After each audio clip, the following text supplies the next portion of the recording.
अस्सलामुअलैकुम वरहमतुल्लाहि वबरकातुह। अभी तक हमने देखा था मादे के बारे में, देखा था मादे की खुसूसियत के बारे में, देखा था मादे के बारे में। ये देखा था हमने कि मादे की तारीफ देखी थी, मादा क्या होता है वो देखा था, मादा किस तरीके से होता है हमने वो देखा था, मादे के अंदर क्या क्या चीज़ें पाई जाती है हमने वो देखा था। अब हम मादे की खुसूसियात देखने वाले हैं। आज हम देखेंगे मेटल प्रॉपर्टीज यानी मादे की खुसूसियात। मादे की दो खुसूसियात है। पहली खुसूसियात है फिजिकल प्रॉपर्टीज जिसे कहा जाता है जिस्मानी खसूसियात, और दूसरी है केमिकल प्रॉपर्टीज जिसे कहा जाता है कीमियाई खसूसियात। अब फिजिकल प्रॉपर्टीज किसे कहा जाता है? फिजिकल प्रॉपर्टीज उसे कहा जाता है जिसे हम देख सकते हैं, जिसको हम ऑब्जर्व कर सकते हैं। जैसे कि हम ये बोर्ड है, इसको हम देख रहे हैं, ऑब्जर्व कर रहे हैं। इसको अगर हमें इसको नाप लेना है, इसको अगर हमें गिनना है तो इसको हम गिन भी सकते हैं। तो उसको कहा जाता है फिजिकल प्रॉपर्टीज। फिजिकल प्रॉपर्टीज मतलब जिसको हम सामने देख सकते हैं अपनी आंखों से, उसे कहा जाता है फिजिकल प्रॉपर्टीज। और केमिकल प्रॉपर्टीज उसे कहा जाता है, केमिकल प्रॉपर्टीज के अंदर ये होता है कि हम उसके अंदर केमिकल्स के बारे में देखते हैं। उसको हम आंख से देख नहीं सकते। अगर कोई केमिकल रिएक्शन वगैरह हो रही है तो उसके अंदर रिएक्शन में क्या हो रहा है वो हमें नजर नहीं आता है ना। जैसे कि हम एक एग्जाम्पल के थ्रू देखते हैं कि हमने एक रिएक्शन ली है।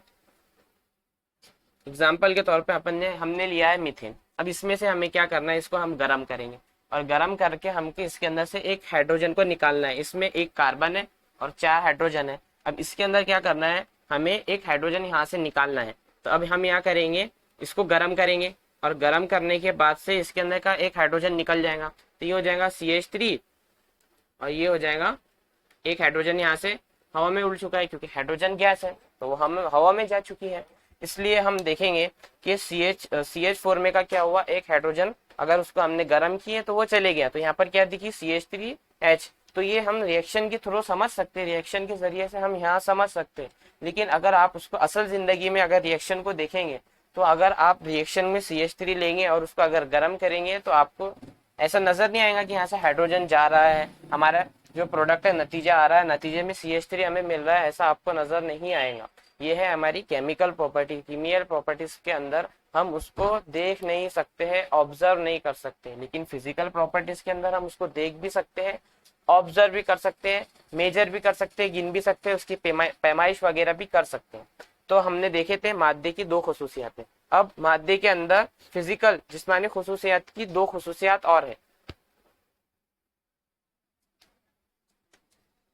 और फिजिकल प्रॉपर्टीज को खसूसियात को देखने से पहले हम इसका एग्जाम्पल ले लेते हैं और इसका एक एग्जाम्पल ले लेते हैं।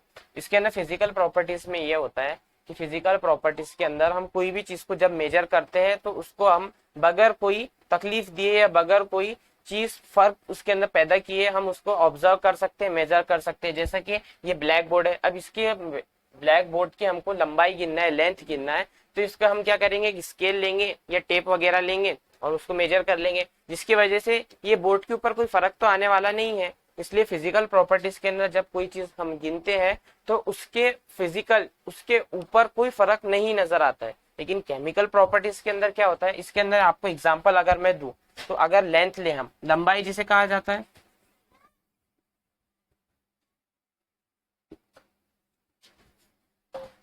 लंबाई अगर ले हम, तो अगर हम किसी चीज की अगर लंबाई ले रहे हैं तो लंबाई लेने के लिए हम क्या करेंगे, स्केल वगैरह लेंगे, उसकी लंबाई ले लेंगे। उसको कोई दूसरी चीज ऐसी नहीं करेंगे जिसकी वजह से उसका शेप बदल जाए। जैसे कि अब ये बोर्ड के एग्जाम्पल लेते हैं, ये बोर्ड को अगर हम लेंगे तो ये बोर्ड को अगर हमें इसकी लेंथ गिनना है, लंबाई गिनना है, तो इसको हम तोड़ेंगे थोड़ी, या फिर कोई दूसरी ऐसी चीज नहीं करेंगे जिसकी वजह से इसका हुलिया शेप वगैरह बिगड़ जाए। इसको ऐसे ही रहने देंगे, हम स्केल वगैरह या टेप वगैरह से लाएंगे और इसका माप ले लेंगे।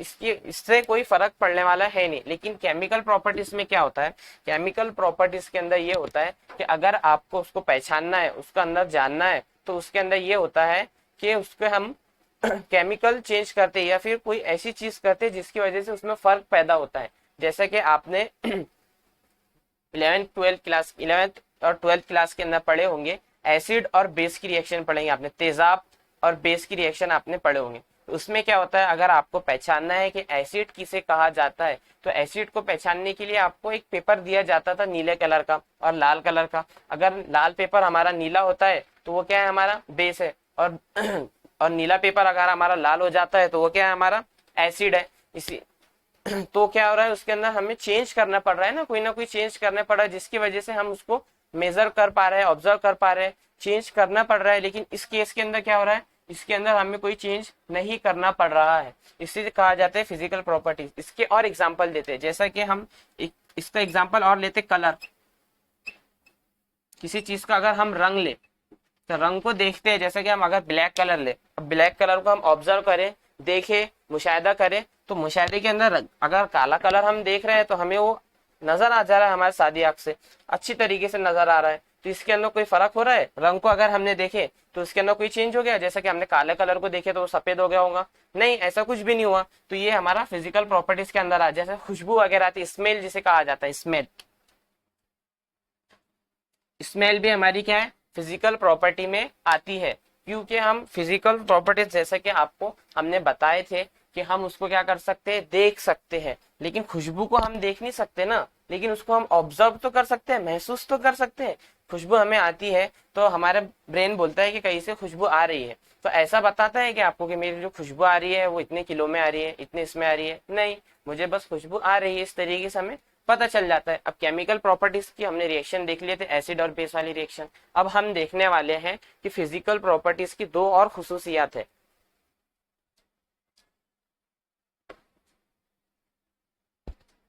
फिजिकल प्रॉपर्टीज की एक खुसूसियत है जिसे कहा जाता है क्वांटिटेटिव एनालिसिस,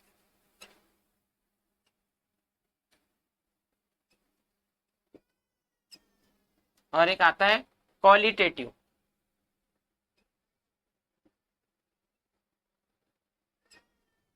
एक आता है हमारा क्वांटिटेटिव एनालिसिस और एक आता है हमारा क्वालिटेटिव एनालिसिस। इसे कहा जाता है उर्दू के अंदर मियारी, मियारी खुसूसियात, और इसको कहा जाता है मिकदारी खुसूसियात।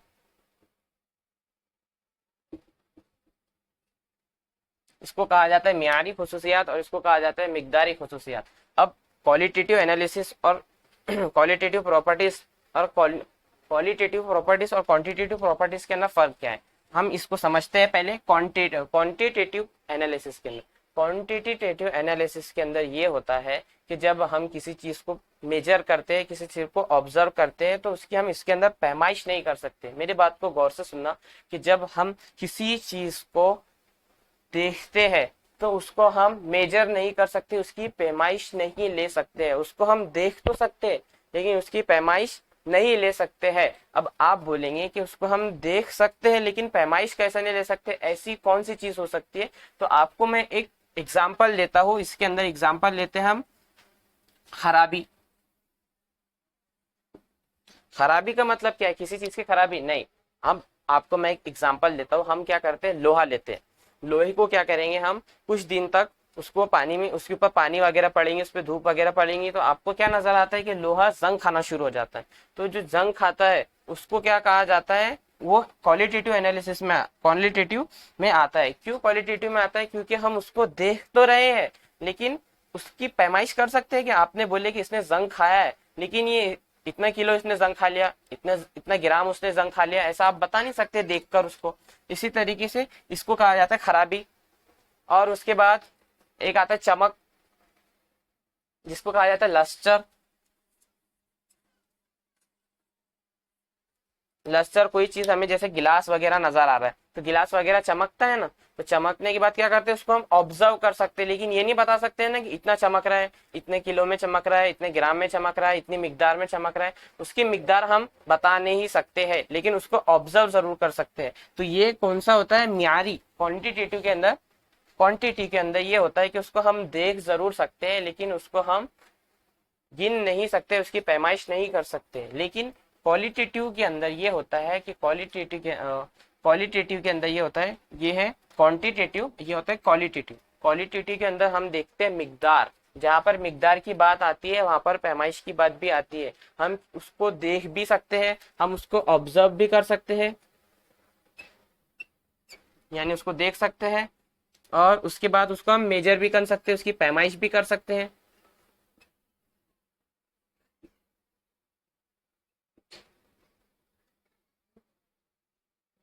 इसके अंदर हम उसकी पैमाइश भी कर सकते हैं और ऑब्जर्व, उसको हम देख भी सकते हैं, उसको एनालिसिस भी कर सकते हैं। तो वो क्या कहलाएगा, हमारा क्वालिटेटिव एनालिसिस, क्वालिटेटिव मिकदारी खसूसियात, क्वालिटेटिव प्रॉपर्टीज, जिसके अंदर हम क्या कर सकते हैं, उसको देख भी सकते हैं और पैमाइश भी कर सकते हैं। अब हम पैमाइश से एक बात समझ में आ रही है कि अब किसी चीज की अगर हमारे को पैमाइश करना है, ये बोर्ड की हमें पैमाइश करना है, यानी गिनना है कि हमारा बोर्ड कितना बड़ा है, तो अब हम क्या करेंगे, एक स्केल लेंगे और स्केल के जरिए से इस बोर्ड को ऑब्जर्व करेंगे, गिनेंगे। अब गिनने के अंदर क्या होता है, आपने क्या करे, स्केल से लिए और स्केल से इस बोर्ड को गिने और आपने बोले कि ये बोर्ड जो है वो है 10 मीटर का।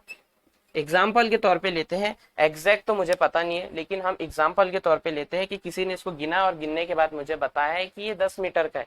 तो 10 मीटर जो लिखे हमने, ये है 10, ये एक नंबर है, कोई भी ना कोई हमारा एक नंबर है। और जो हमारा एम है, ये एम क्या है, हमारी एक इकाई है, हमारी क्या है, इकाई है। अगर मैं यहाँ पर समझ लो ये एम हटा देता और बस यहाँ 10 लिख देता, तो आप समझ नहीं पाते थे 10 का मतलब क्या है, 10 किलो है, 10 मीटर है, 10 ग्राम है, 10 है तो 10 है क्या, आखिर समझ में आ नहीं रहा है कि 10 का मतलब क्या है। लेकिन जैसे ही मैं अगर यहाँ पर क्या करूँ, उसकी यूनिट लिख दूं, उसकी इकाई लिख दूं, तो इकाई लिखते से ही आपके समझ में आ जाएगा कि अरे हाँ, ये तो हमारा मीटर के अंदर आता है। इसलिए आपको क्वालिटेटिव एनालिसिस, क्वालिटेटिव के ना मिकदारी के अंदर आपको पैमाइश आना बहुत जरूरी है। अब पैमाइश क्या होता है, अब हम एक देखेंगे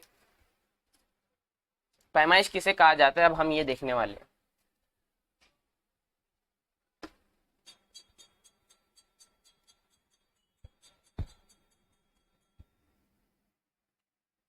इसको इंग्लिश में मेजरमेंट कहा जाता है और उर्दू में उसको कहा जाता है पैमाइश।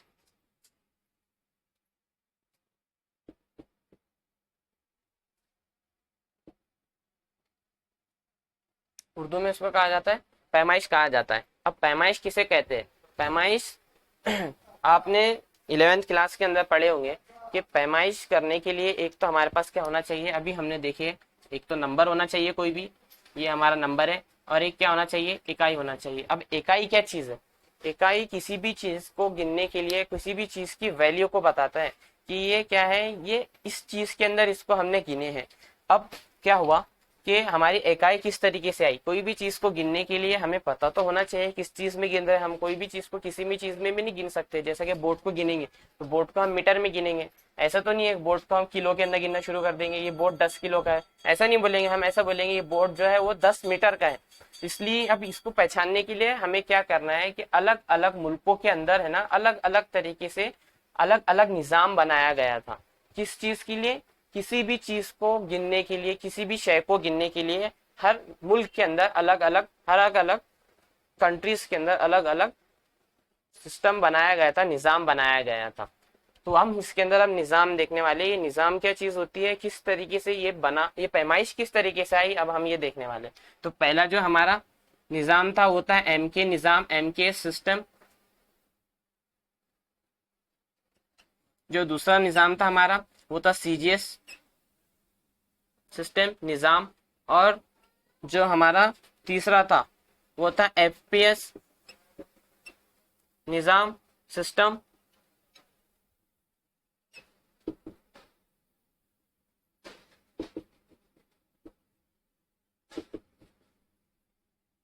और जो चौथा आता है वो आता है हमारा एसआई निजाम, एसआई यूनिट या फिर एसआई सिस्टम भी जिसे कहा जाता है। तो एमकेएस का मतलब क्या होता है, what is the meaning of MKS, MKS का मतलब होता है मीटर, किलोग्राम, सेकंड।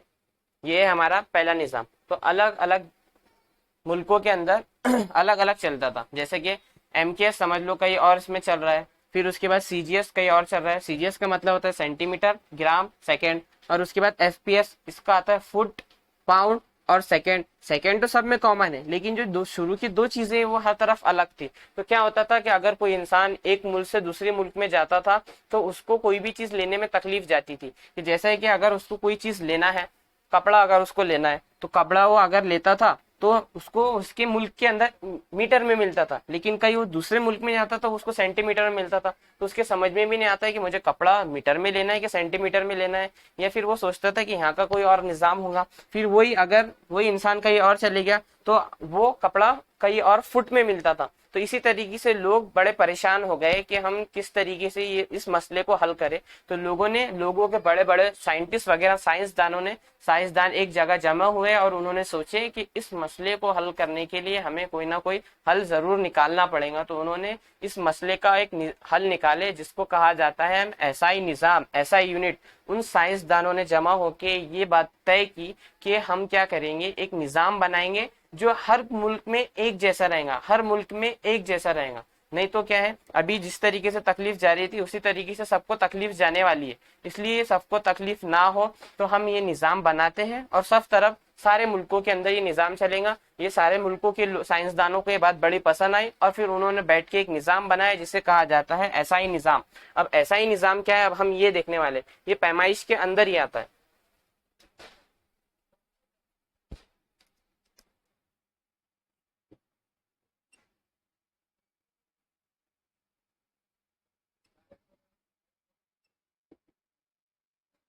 एस और आई का मतलब क्या होता है? एस का मतलब होता है सिस्टम और आई का मतलब होता है इंटरनेशनल। इंटरनेशनल मतलब कहीं पर भी आप जाएंगे तो ये निज़ाम आपको हर जगह मिलने ही वाला है। उस दौर में बड़ी तकलीफ गई, साइंसदानों ने उसका इलाज निकाले और उसके बाद आप कहीं पे भी जाएंगे तो कोई भी चीज आपको जो यहाँ पे मिलती है वही चीज उसको वहां पर भी मिलने वाली है। जैसा कि आपको कोई चीज यहाँ कपड़ा वगैरह लेना है तो आपको मीटर में मिलेगा। कोई आप पाकिस्तान या फिर चाइना वगैरह में भी आप चले जाएंगे ना तो आपको कपड़ा वहां पर भी मीटर में मिलने वाला है। लेकिन पहले के दौर में जब साइंस इतना डेवलप नहीं हुआ था, इतनी तरक्की नहीं किया था, उस टाइम पे दूसरा निज़ाम चलता था, वो उनके मुल्क के हिसाब से चलता था। लेकिन हर मुल्क के अंदर अब एक निज़ाम चलता है, हमारे इंडिया में भी और बहुत सारे कंट्रीज के अंदर, सारी कंट्रीज के अंदर एक ही निज़ाम है जिसे कहा जाता है एसआई निज़ाम। और एसआई निज़ाम के 7 फंडामेंटल यूनिट्स है, 7 बुनियादी यूनिट्स है जिसके जो अब फंडामेंटल यूनिट्स किसे कहा जाता है? फंडामेंटल यूनिट्स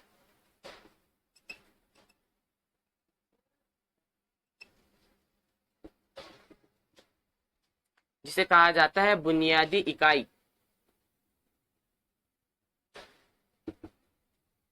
जिसे कहा जाता है बुनियादी इकाई। ये इसी के अंदर आता है, ये कोई, ये अलग नहीं है, ये अलग नहीं है, ये इसी का हिस्सा है। एसआई निजाम के अंदर ये 7 चीजें बनाई गई थी और वो 7 चीजें क्या है अब हम वो देखने वाले हैं। पहली जो चीज थी उसे कहा जाता है लेंथ, जिसको कहा जाता है उर्दू में लंबाई। अब निजाम बनाने के साथ साथ उसको निशानियां भी दी गई, सिंबल वगैरह भी दिए गए कि इसको इस तरीके से जाहिर करेंगे। तो लेंथ जो था उसको लंबाई थी, लंबाई को हम बताते हैं एल से, इसकी निशानी है एल। और उसके बाद फिर दूसरा था वो है मास, मास को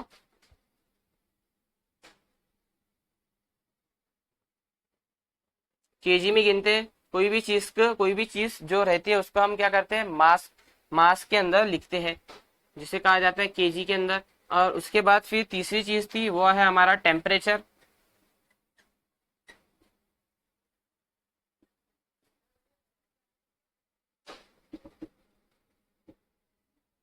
टेम्परेचर को कहा जाता है दर्जा हरारत, जिसको हम केल्विन से बताते हैं। फिर उसके बाद चौथे नंबर पे आता है हमारा करंट, जिसे कहा जाता है बरकी रॉ, जिसको हम ए से जाहिर करते हैं, बताते हैं। उसके बाद आता है 5वें नंबर के ऊपर अमाउंट ऑफ सब्सटेंस,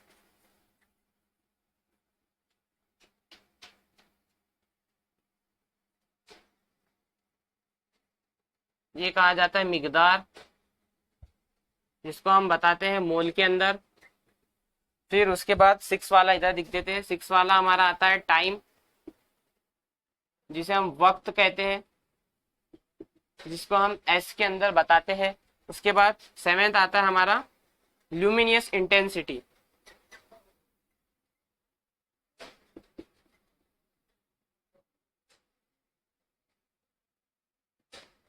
इसे कहा जाता है चमकदार शय, जिसे हम गिनेंगे सीडी के मतलब, सीडी का मतलब होता है कैंडेला। तो ये साइंटिस्टों ने, साइंसदानों ने ये 7 यूनिट बताए हैं जिसे कहा गया है बुनियादी यूनिट।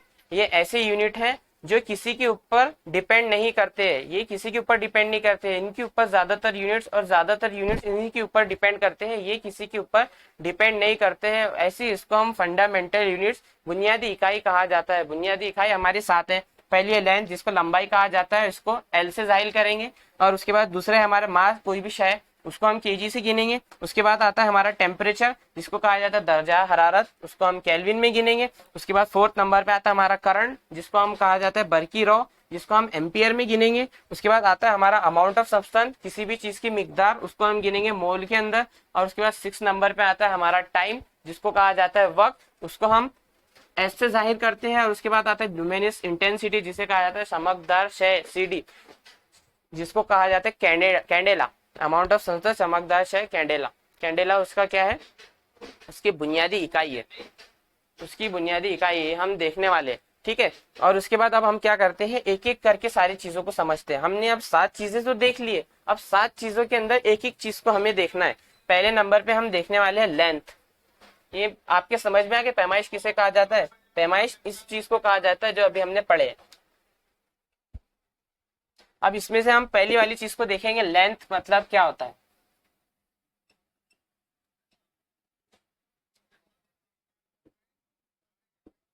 लंबाई किसे कहते हैं, लंबाई उसे कहते हैं किसी भी चीज की लंबाई को, किसी भी चीज के डिस्टेंस को मेजर करने के लिए हम क्या करते हैं, लंबाई को मेजर करते हैं, जिसको हम क्या करते हैं एल से बताते हैं,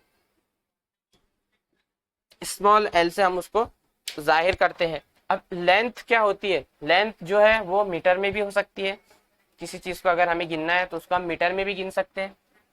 उसके बाद हम उसको सेंटीमीटर में भी गिन सकते हैं। उसके बाद हम उसको मिलीमीटर में भी गिन सकते हैं। ऐसी बहुत सारी आती है जो आपको पूछता है, जो आपको बताया जाता है। तो आपको बता दूं कि किस तरीके से होता है। देखो 10 की कुवत 1 को कहा जाता है सॉरी 10 की कुवत 1 को कहा जाता है डेसी, और 10 की कुवत 2 को वजा 2 को कहा जाता है सेंटी। उसके बाद 10 की कुवत वजा 3 को कहा जाता है मिली। यानी ये बहुत ज्यादा छोटी लेवल के ऊपर, बहुत ज्यादा छोटी इसके ऊपर कोई चीज को आपको गिनना है तो इस तरीके से उसको गिना जाता है। फिर मिली के बाद आता है माइक्रो जिसको कहा जाता है 10 की कुवत वजा 6, इसको कहा जाता है माइक्रो, जिसको हम बताते हैं यूएम से। डेसी को स्मॉल डी से बताते हैं, सेंटी को सेंटीमीटर में बताते हैं, मिली को एमएम में बताते हैं। और ऐसे बहुत सारे हैं, ज्यादातर तो आपको यहाँ तक ही पूछता है। और एक और आता है जिसकी 10 की कुवत 9 है, जिसको कहा जाता है नैनो,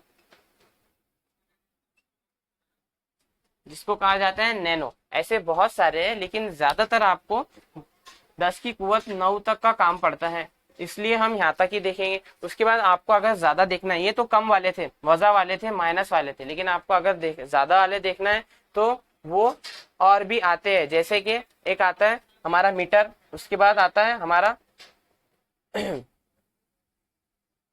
उसके बाद हमारा आता है केजी, किलोमीटर। और उसके बाद आता है हमारा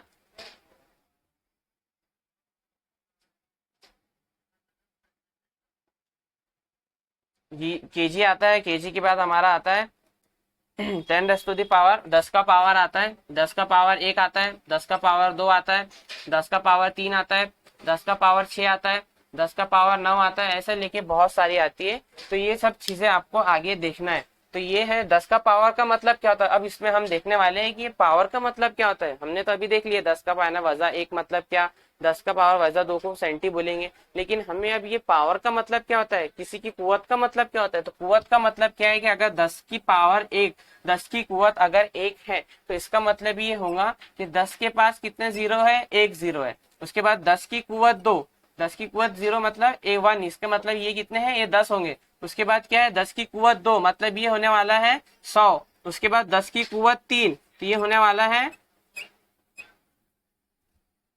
ये होने वाला है हमारा 1000 होने वाला है। यानी इतने जीरो इसमें पड़ने वाले हैं। ये जो हमारे ऊपर लिखा हुआ दिखता है, ये कुवत में जो नजर आता है ये जीरो नजर आते हैं। जैसे कि इसमें 10 की कुवत 3 लिखा हुआ दिख रहा है, तो यहाँ पे दो और जीरो लग जाएंगे, एक जीरो तो यहाँ पर दो जीरो और लग जाएंगे। उसके बाद यहाँ पे 10 की कुवत 6 लिखा हुआ गया है, तो एक जीरो तो यहाँ पे पहले से मौजूद है, आपको यहाँ पे इसके आगे 5 जीरो और लगाने पड़ेगा। उसके बाद यहाँ पे 10 की कुवत 9 लिखा हुआ है, तो 9 9 तो उसमें से एक जीरो तो यहाँ लगा हुआ है, आपको 8 जीरो और लगाने पड़ेगा। तो ये हमारी 10 की कुवत है, जिसको कहा जाता है अभी लेंथ, जिसमें अभी तक हमने सिर्फ लेंथ को देखा है। उसके बाद हम देखने वाले दूसरी चीज क्षय, मास को। अब मास में ज्यादातर बच्चों को कंफ्यूजन होता है कि मास मतलब वेट, ये दोनों अलग अलग चीजें हैं। ये बात अब आप समझ लीजिए कि मास अलग चीज है, मास अलग चीज है और वेट अलग चीज है। वेट मतलब होता है वजन, और मास मतलब होता है कोई भी शय। अब क्या होता है, मास का मतलब क्या होता है और वेट का मतलब क्या होता है, दोनों को गिनते केजी में ही है। जैसे कि आप कहीं गए हॉस्पिटल वगैरह में, या फिर कहीं आप काम से गए और आपने क्या किया, खुद का वहां पे वजन किए और आपको पता चला कि मेरा वजन वहां पे 70 किलो है या फिर 80 किलो है, ऐसा आपको पता चला, तो वहां पे केजी में आया ना, तो वो क्या हुआ, मास हुआ क्या, नहीं, वो क्या हुआ, हमारा वेट हुआ। वेट अलग चीज होती है और मास अलग चीज होती है। अब ये किस तरीके से अलग होती है आपको बताते हैं। देखो मास के अंदर हम क्या करते हैं, हम ये देखते हैं कि किसी भी चीज के अंदर मादा कितना मौजूद है, उसे कहा जाता है मास। मास किसे कहा जाता है कि किसी भी चीज के अंदर मादा कितना मौजूद है, इसके अंदर कितना मादा मौजूद है, उसको हम क्या कहेंगे, उसको हम मास कहेंगे। लेकिन वजन के अंदर क्या होता है, वजन के अंदर लगती है शक्ले कशिश, ग्रेविटेशनल फोर्स।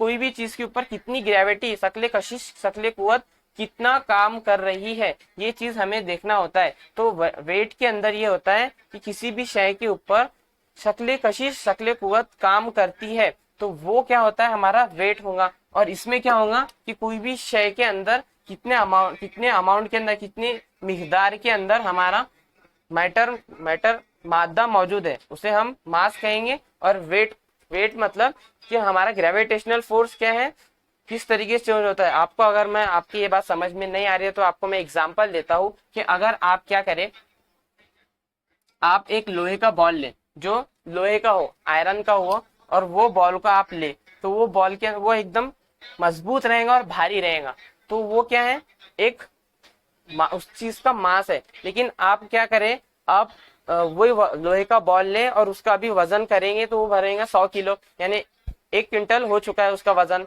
तो वो आप क्या करेंगे, जमीन के ऊपर उसका अगर वजन करेंगे तो 100 किलो भर रहा है, लेकिन अगर उसी का वजन आप चांद पे जाके करेंगे तो वो बदल जाएगा, वो कम हो जाएगा। तो इसमें क्या होता है, वेट के अंदर वजन बदलते रहता है, क्योंकि ग्रेविटी काम करती है, शक्ले शक्ले कशिश वहां पे, शक्ले कुवत वहां पे काम करती है, जिसकी वजह से क्या होता है, वो वहां पे उसका वेट होता है। लेकिन मास के अंदर क्या होता है, मास के ऊपर शक्ले कशिश, शक्ले कुवत काम नहीं करती है, ग्रेविटेशनल फोर्स यहाँ पर काम नहीं करती है, इसलिए ये दोनों चीजें अलग है, कंफ्यूज ना हो। इसमें इसको हम केजी में गिनते हैं और इसको क्या गिनते हैं, अपन न्यूटन के अंदर गिनते हैं, न्यूटन के अंदर हम वेट को गिनते हैं। ये दोनों चीजें अलग थी। आइंदा से आपको अगर कभी ऐसा लगे तो आप समझ जाना कि मास अलग चीज है और वेट अलग चीज है, दोनों को मिलाना नहीं, क्योंकि दोनों का फर्क आपको अब पता चल चुका है। उसके बाद आपको हमने बताए थे तीसरा यूनिट, जिसे कहा जाता है टेम्परेचर। टेम्परेचर मतलब दर्जे हरारत। दर्जे हरारत को ज्यादातर 3 चीजों के अंदर गिना जाता है, हमारे सिलेबस के अंदर 3 चीजों के अंदर गिना जाता है। पहला तो आता है हमारा, इसकी इकाई तो केल्विन है, पहला तो आता है हमारा सेल्सियस, और दूसरा आता है हमारा फ़ारेनहाइट, और तीसरा आता है हमारा केल्विन। ये 3 चीजों के अंदर हमारे टेम्परेचर को, दर्जा हरारत को गिना जाता है। ये 3 चीजों के अंदर हमारे दर्जा हरारत को गिना जाता है। उसके बाद आता है 4th नंबर पे आता है हमारा करंट, जिसको कहा जाता है बर्की रॉ।